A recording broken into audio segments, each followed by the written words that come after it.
How you doing, YouTube? Matt Massive Beer Reviews, back with a little bit of a Helles Lager up in this piece in the form of Tucher. Their Helles Lager. Tucker? Tucher. We're going Tucher. This is a Nürnberger Brau Specialitat. Litat? Helles Lager. Tucher Private Brewery, GmbH. 5.2% alcohol by volume. Date code on this, 11/41/09, so that doesn't make any sense. I don't know. If anybody can decipher that, let me know what's what. I've actually never seen this brewery around before. I popped into a local bottle shop up by where I work, and I saw it, and it just kind of screams at me. Once I get into a place and I see like proper, like 440 milliliter cans, I get all kind of hot and bothered because I'm like, okay, then it's not an Americanized version of the beer. You know, it's Helles Lager. What do you want, man? I'm going to want to chug the crap out of it. So, yeah.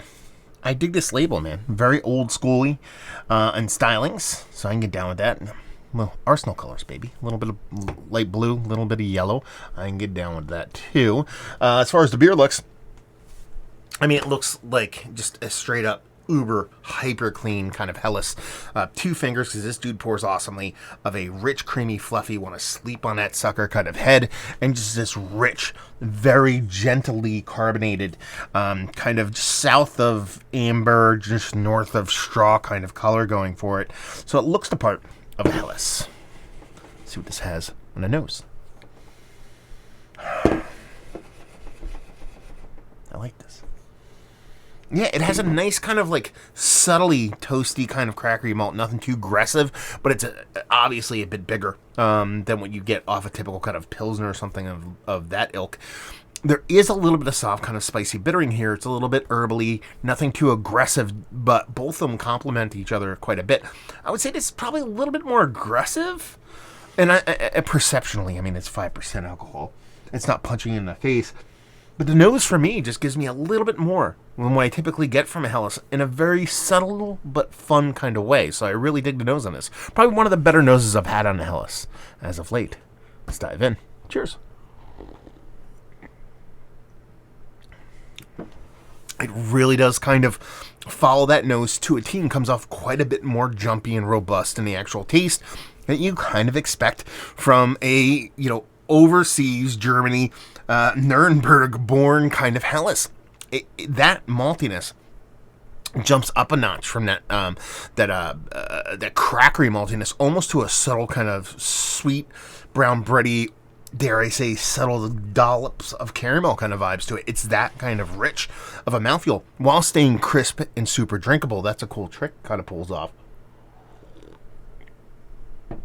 On the other end of things, those hops are quite aggressive, kind of Czech level, pills kind of aggressive, but nothing that is out of balance. The way this beer kind of amps it up on that sweet kind of thing is definitely followed in suit with the way it amps things up on the hop side of things, and ends up being what I would kind of construe if I drank this blind and I didn't clue into the can being bigger. I'd really kind of think this is an Americanized version of a Helles, as opposed to something that is quite traditional. Now, how long have these guys been around?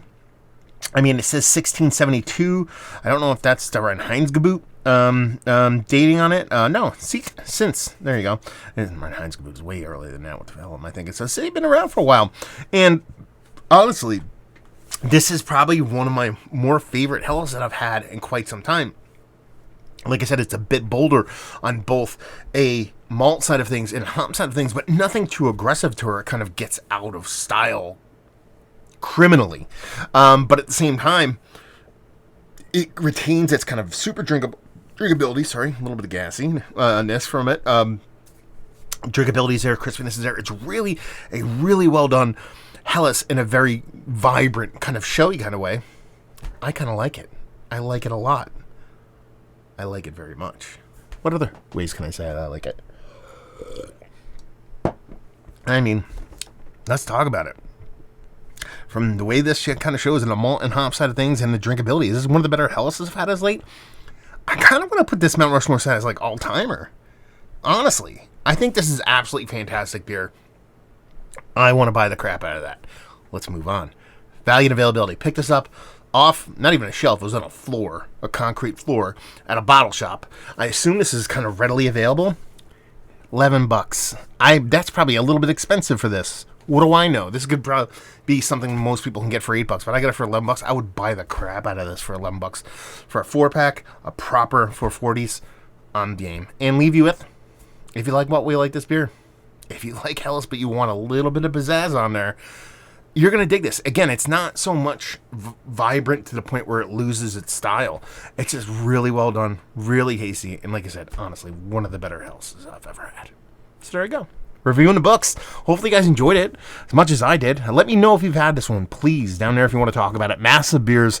If you want to check me out doing the social media stuff, Beer Massif. If you want to check me out doing the whole podcasting thing, hopefully you guys enjoyed the review. Hopefully you're enjoying a little bit of Tucher right now. Hope we'll see you next time. Cheers.